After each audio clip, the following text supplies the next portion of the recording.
Hi dear student, पिछली बार जो है हमने हमारा जो इम्पोर्टेंट ऐसा आर्टिकल था that is the Newton second law of motion, उसके इम्पोर्टेंट हमने फॉर्मूले लिए थे जो एंट्रेंस एग्जाम के पॉइंट ऑफ व्यू से नीट है, सीईटी है, जेईई है, ऐसी जो एंट्रेंस एग्जाम है उसके पॉइंट ऑफ व्यू से इम्पोर्टेंट ऐसे आर्टिकल था वो। ओके, तो आज जो है हम उसका जो अगला जो आर्टिकल है वो लेंगे।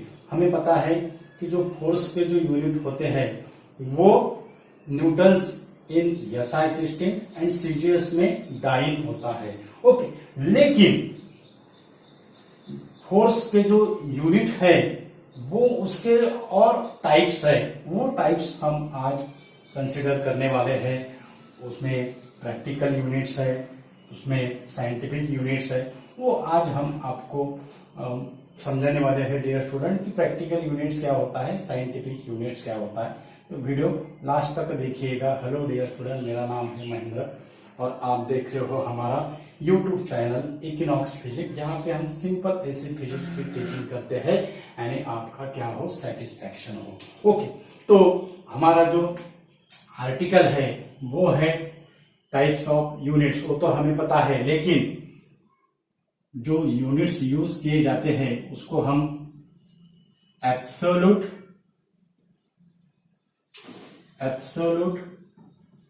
Unit of force, absolute unit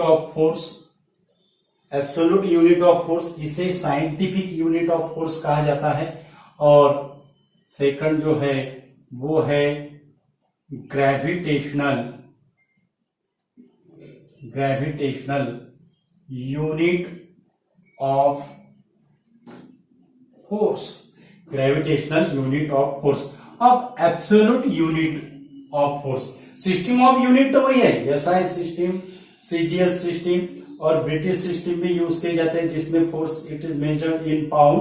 okay, तो एसआई सिस्टम में एब्सोल्यूट यूनिट ऑफ फोर्स क्या रहेगा, that is the Newton. In SI system, in SI units,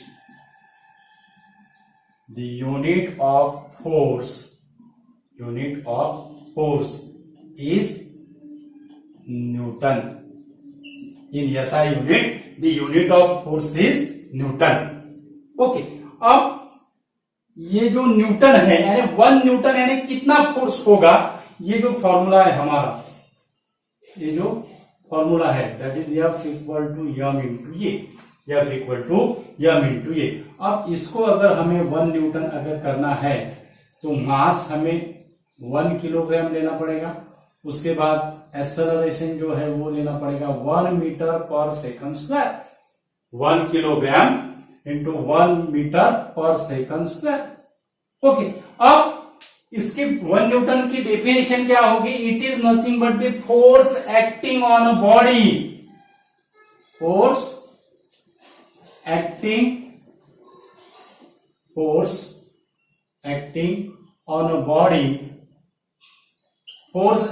on a body, produce an acceleration of 1 meter per second square. Force acting on a body produces an acceleration of 1 meter per second square of mass 1 kilogram. Force acting on a body produces an acceleration of 1 meter per second square of mass 1 kilogram. ये होगा हमारा SI unit. अब इसको ही SI unit जो है वो SI system में absolute unit of force क्या है, न्यूटन है। In CGS it is in dyne, हमें पता है डाइन। अब डाइन क्या होगा, force acting on a body produces an acceleration of, metre का सेंटीमीटर में होगा, सेंटीमीटर पर सेकंड स्क्वायर ऑफ मास, यहां पे आएगा 1 ग्राम, यह हमें पता है। और हमें रिलेशन भी पता है 1 newton that is equal to 10 to the power 5 dyne. 1 newton that is equal to 10 to the power 5 dyne, यह हमें पता है डियर स्टूडेंट। लेकिन अब ग्रेविटेशनल यूनिट ऑफ फोर्स क्या है, ग्रेविटेशनल यूनिट ऑफ फोर्स क्या है, ग्रेविटेशनल यूनिट और बाद में हम आपको समझाएंगे कि एब्सोल्यूट यूनिट और ग्रेविटेशनल यूनिट में क्या डिफरेंस है, वो भी हम आपको समझाने वाले हैं। ओके, अब gravitational unit of force means in SI the gravitational, बहुत इंपॉर्टेंट है dear student, gravitational unit of force in SI, the gravitational unit of force is kilogram weight or kilogram force, kilogram weight और kilogram force, and इसको हम और T wait भी है और उसको हम टीएफ भी कहते हैं, किलोग्राम वेट और किलोग्राम फोर्स, टी वेट और टीएफ इन एसआई में the gravitational unit of force. और सीजीएस में क्या होगा, इन सीजीएस में क्या होगा, दैट इज किलोग्राम का क्या होगा, that is the gram weight और ग्राम फोर्स। सीजीएस में क्या होगा, ग्राम वेट और ग्राम फोर्स। ओके, अब ये जो यूनिट है किलोग्राम वेट और किलोग्राम फोर्स, ये यूनिट को हम कौन से यूनिट कहते हैं, it is also called as the practical unit of force. इसे हम क्या कहते हैं, प्रैक्टिकल यूनिट ऑफ फोर्स। अब 1 न्यूटन का हमने डेफिनेशन कैसे की थी, the force acting on a body produce an acceleration 1 metre पर second of body of mass 1 kilogram. अब 1 किलोग्राम जो है, 1 केजी वेट जो फोर्स है, उसकी डेफिनेशन क्या होगी, 1 केजी वेट फोर्स की definition, it is nothing but the force acting on a body, force acting on a body produces an acceleration, force acting on a body produces an acceleration 9.8 meter per second square, produces an force acting on a body produces an acceleration 9.8 meter per second square of a body of mass produces an acceleration 9.8 meter per second square, body of mass 1 kilogram.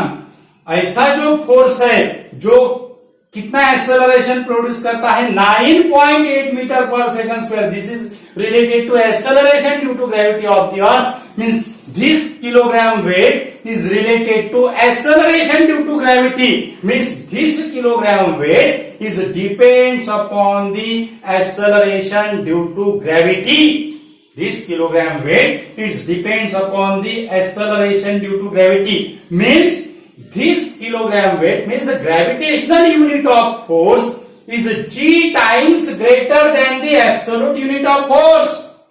Gravitational unit of force is g times greater than the absolute unit of force. Absolute unit of force, it is independent of the acceleration due to gravity. That is g की value पे वो independent है, कौन सा, absolute unit of force. लेकिन जो gravitational unit of force है, it is depends upon the acceleration due to gravity, means it is g times greater than the absolute unit 1 kilogram weight. अब 1 kilogram weight का relation newton के साथ कितना होगा, 1 kilogram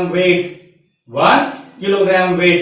अब फोर्स का जो फॉर्मूला है वो होता है मास इंटू एक्सेलरेशन, कितना है, mass into acceleration, mass that is the 1 kilogram, और एक्सेलरेशन कितना होगा, 9.8 मीटर पर second square, means 1 kilogram into 1 metre पर second square, it is the newton, means 1 kilogram weight it is equal to 9.8 newton. 1 kilogram weight it is the 9.8 newton. क्या relation है kilogram weight और newton का 1 kilogram weight it is equal to 9.8 Newton. Okay, अब gram weight कितना होगा? Simple है, gram weight it is use in CGS system of unit. तो gram weight कितना होगा? Gram weight it is equal to 1 gram weight it is equal to 980 dyne. 1 gram weight that is equal to 980 dyne. अब ये T weight और T F क्या है? T weight N A 9.8 kilo newton. T weight N A 9.8 kilo Newton. Okay, लेकिन actually जो relation है T weight का newton के साथ, T weight that is equal to 9806 newton. कितना है? T weight that is equal to 9806 newton. T यानी ton. T का जो है इसको हम क्या कहते हैं? टन कहते हैं, मैट्रिक टन। ओके, तो टी वेट टी एफ ये हो गया है। ये हम सीजीएस और एसआई सिस्टम ऑफ यूनिट देखे हैं। अब जो कॉमन जो सिस्टम यूज करते हैं यूके में और यूएस में, most of the country use CGS SI unit of system. Okay, CGS और एसआई यूनिट यूज करते हैं, लेकिन यूके और यूएस में जो British system of unit use करते हैं उसमें force is measured in pound. Force किसमें मेजर करते हैं? Force is measured in pound, mass is measured in slug, और acceleration is measured in 1 feet per second square. Force, mass, acceleration, pound, slug, 1 feet per second square. अगर acceleration 1 feet per second square है तो force किसमें major करेगा? Pound में major करेगा। और मास किसमें मेजर करेगा? स्लग में मेजर करेगा। क्या करेगा? स्लग में मेजर करेगा। ओके, अब पाउंड का जो एब्रीवेशन है वो एब्रीवेशन ऐसा एब्रीवेशन यूज करते हैं, LB. It is abbreviation for pound. It is abbreviation for pound. And 1 LB का रिलेशन न्यूटन के साथ कैसा होगा? 1 एलबी दैट इज 4.45 न्यूटन। बहुत इंपॉर्टेंट ऐसा कन्वर्शन फैक्टर है डियर स्टूडेंट। जब छोटे बच्चे का जन्म जब होता है, ओके, तो उसका जो वेट होता है वो वेट पाउंड में मेजर करते हैं। सो एब्रीवेशन क्या है पाउंड में? That is LB. और 1 पाउंड का रिलेशन न्यूटन के साथ कितना है? 4.45 न्यूटन। 4.45 न्यूटन। यानी 1 पाउंड है तो एक्सेलरेशन कितना होगा? दैट इज द 1 फीट पर सेकंड स्क्वायर। और मास कितना होगा? That is the slug. Mass it is measured in slug. तो ये जो सिस्टम है ये सिस्टम ज्यादा यूज नहीं करते हैं डियर स्टूडेंट। तो स्लग है, पाउंड है, ये आपको हमने एक्स्ट्रा जो इंफॉर्मेशन थी वो आपको फ्यूचर की इसमें काम आएगी आपके। और आपको पता होना चाहिए कि पाउंड का न्यूटन के साथ कैसा रिलेशन है। अगर हमने सिंपल ऐसा एक एग्जांपल अगर देखा, एक वन बॉडी का मास जो है 50 किलोग्राम है। बॉडी का मास कितना है? 50 किलोग्राम है। ओके, अब 50 किलोग्राम का अगर हमें कन्वर्शन न्यूटन में अगर करना है तो हम क्या करेंगे? 50 किलोग्राम का कन्वर्शन न्यूटन में अगर करना है तो इसको हमें 9.8 से मल्टीप्लीकेशन करना पड़ेगा। तो ये हो जाएगा 490 न्यूटन। कितना होगा? 490 न्यूटन। अब ये 490 न्यूटन का अगर कन्वर्शन हमें पाउंड में अगर करना है तो कितना पाउंड होगा? 490 डिवाइडेड बाय 4.45। 1 पाउंड यानी कितना न्यूटन होता है? 4.45। तो इसका आंसर आएगा 110 पाउंड। कितना आएगा? 110 पाउंड। 110 यानी 110 पाउंड। 490 डिवाइडेड बाय 4.45 का आंसर कितना आता? 110 पाउंड। ओके, तो ये था हमारा पाउंड का, और पाउंड का और किलोग्राम का क्या रिलेशन है? पाउंड और किलोग्राम का क्या रिलेशन है? पाउंड और किलोग्राम का क्या रिलेशन है? That is 1 pound that is equal to 0.453 kilogram, और 1 kilogram that is equal to 2.204 pound. Means kilogram is heavier than the pound by 2.2 times greater. Kilogram जो है वो पाउंड से कितना बड़ा है? It is greater 2.2 times the pound. It is greater 2.2 times the greater than the pound. Means ये था dear student हमारा सिंपल ऐसा कन्वर्शन जो फैक्टर देखे हमने।